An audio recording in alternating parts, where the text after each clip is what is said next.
Biden, what's in the Constitution? He was in the room when it was written.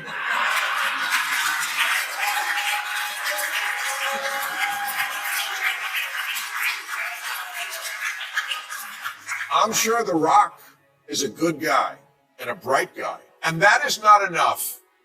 Not enough. And frankly, the fact that he thinks he can step into the single hardest job in the world with no preparation tells me one thing for sure about his judgment. It's terrible. When famous faces start believing they're ready to run a state or even the whole country, fans often jump right on board. But not everyone's buying into the buzz. One man in particular isn't fooled. Bill Maher. With his signature wit and sharp-edged humor, Maher tears apart the idea that playing a president on screen somehow makes you ready to lead in real life. As Hollywood basks in its own spotlight, he exposes just how ridiculous the world of celebrity politics can be. Explain why celebrities running for high office is a recurring nightmare we cannot seem to shake. The Rock, Caitlyn Jenner, Matthew McConaughey, Randy Quaid, they all have suggested lately that when it comes to running the country, they have what it takes. And they do. Malignant narcissism.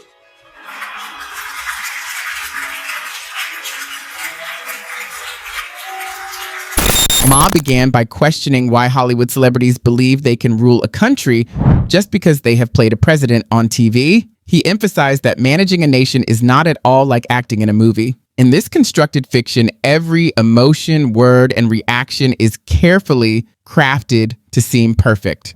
In real life, there are no retakes, no lighting crew to make your mistakes look tragic, and no crowd cheering when policies go wrong. Caitlyn Jenner is a nice person, but as California governor, she would be in charge of the world's 5th largest economy, based on her qualifications of being a background character in a reality show not about her.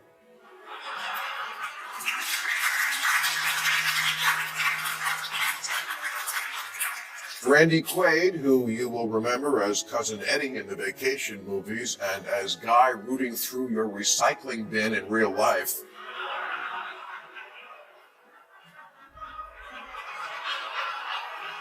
also says he might want to run our state. When did governing become the safety school for when the guest spots on Chicago Fire drive? According to him, Jenner's incapacity to play a significant part in the reality show about her own family tells words about her strength and leadership potential. If you can't command respect or attention in your own home or show, how can anyone trust you to govern a whole state or country? Mars's criticism was not limited to personal complaints. It was a broader comment about celebrities' delusions. He posed the same question to Dennis Quaid. Why do actors think they can handle the chaos of politics when they can't even control their own business? Maher believes that stardom and government are irreconcilable. Hollywood still backs his assertions. Like the lowest rung of celebrity, rock stars, movie stars, TV stars, Dancing with the Stars, magicians, congressmen.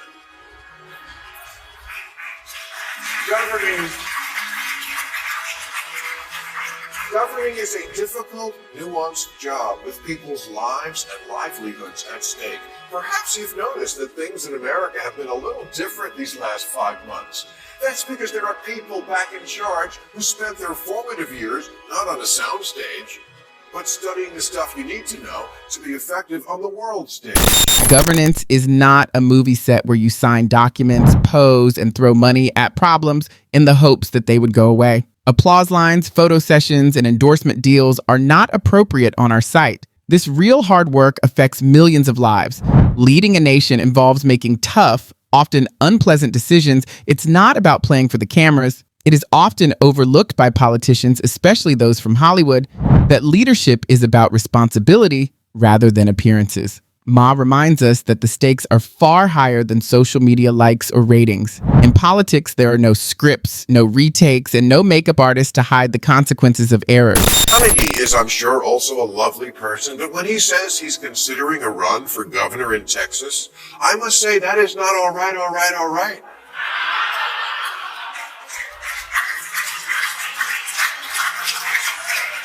And I'm not saying that he and all these candidates haven't led lifetimes of glorious achievement. The Rock proved once and for all that weightlifters can drive.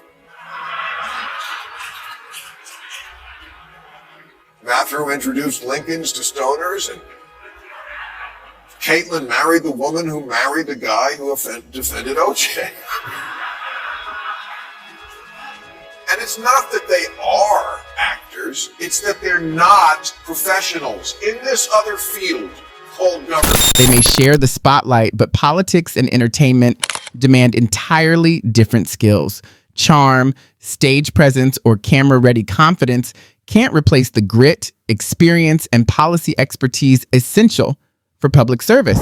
A movie star can deliver the perfect line or fire up a crowd, but that's performance, not leadership. Even the most genuine celebrity will eventually face real-world challenges, tough financial calls, complicated diplomacy, and layers of bureaucratic resistance. No script or director can prepare them for that. Fans might trust their favorite stars without question, pointing to rare cases like Arnold Schwarzenegger as proof that it can work. But exceptions don't change the pattern. For every success story, there are countless failed attempts that reinforce Maher's point.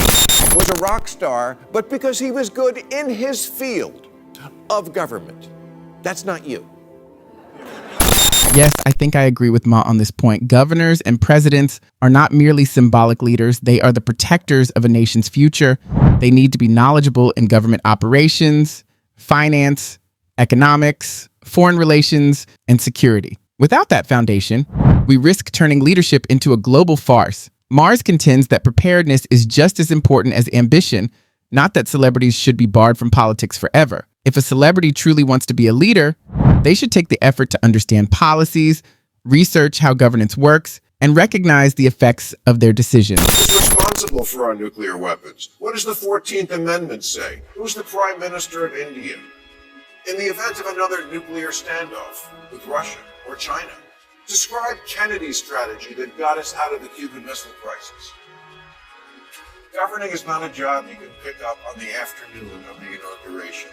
You can't learn it on the fly. You can't fix it in post. Putin's not on a green screen, and he doesn't about your $1 million smile.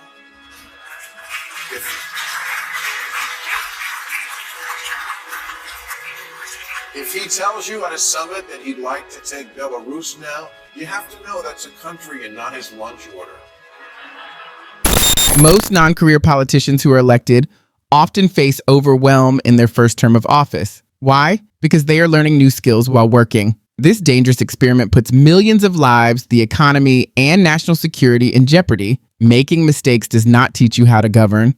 It calls for preparation, planning, and expertise. But here's the irony. Even those who have had time to learn, like Kamala Harris, don't always give their best effort. Her public statements often lack substance or clarity, leaving audiences confused rather than inspired even after more than 4 years in office. Joe Biden, what's in the Constitution? He was in the room when it was written.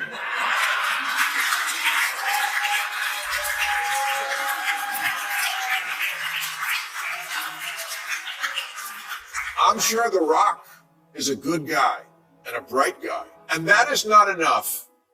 Not enough. And frankly, the fact that he thinks he can step into the single hardest job in the world with no preparation tells me one thing for sure about his judgment. It's terrible. Think about Joe Biden. His border tactics were among the worst in recent memory, resulting in over 1 million illegal crossings in a single fiscal year. The ordinary American's grocery bill became unbearable, mortgage rates rose, and petrol prices hit unbearable highs. Employment did rise, but it was overshadowed by rising debt, dwindling savings, and a strong feeling that the American dream was getting harder to achieve. Kanye West thought he could do it.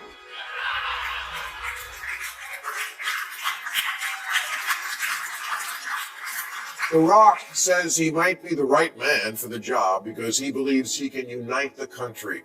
You can't. Why? Because the blue states and red states both like your stupid movies? Let me put it bluntly to you and all these would-be showbiz candidates. You're not good enough, you're not smart enough, and doggone it, it completely doesn't matter that people like you. Celebrities are adored in movies, but that doesn't mean they'd make good presidents. Popularity is not policy, and charisma is not skill. Politics in America are incredibly divisive. As soon as you enter that arena and select a side, you immediately produce adversaries. Saints are also pulled into the mud. So what would happen if a famous person from Hollywood tried to play the part of peacemaker? How would these celebrities react to media attacks, partisan backlash, and ongoing criticism of their policies? Try to make both sides happy. That is a surefire path to disaster. In politics, you can't walk a tightrope. You must decide and handle the consequences. Mars, right? The glitz of Hollywood lights vanishes as soon as reality sets in on the campaign trail. Now, because you're an entertainer and thus largely uncontroversial, governing is the opposite. If you think you can unite the country, you're delusional. A space alien attack couldn't unite this country. The aliens would say, take us to your leader, and 70% of Republicans would drive them to Mar-a-Lago. Families are divided, friendships feel strained, and even workplaces have become battlegrounds, all because of politics. The us versus them mindset has taken such deep root that finding common ground seems nearly impossible. That's why Maher's call for unity stands out. It's brave, even if it's an uphill fight. Bridging such a massive divide takes more than speeches and slogans. It demands maturity, empathy, and real leadership, qualities that seem in short supply these days. Maher's message slices through the noise with blunt honesty. Hollywood may shine bright, but governing a nation isn't about lights and applause. It's about wisdom, humility, and responsibility. Fame can open doors, but it can't fix broken systems or heal a divided nation. Too often, celebrities chasing political power overlook how relentless true leadership really is. Maher's tone may sting, but his words hit home. In an age where image often overshadows substance, it's a much-needed reality check. America doesn't need more political influencers. It needs steady, informed leaders who grasp the weight of their responsibility. Because when the applause fades and the cameras stop rolling, what's left are the consequences of real choices. Maher's criticism isn't aimed only at Hollywood. It's directed at all of us as voters for confusing charm with competence. Maybe it's time we stop doing that. And that wraps up today's video. If you enjoyed this breakdown, don't forget to hit like and subscribe for more content just like this.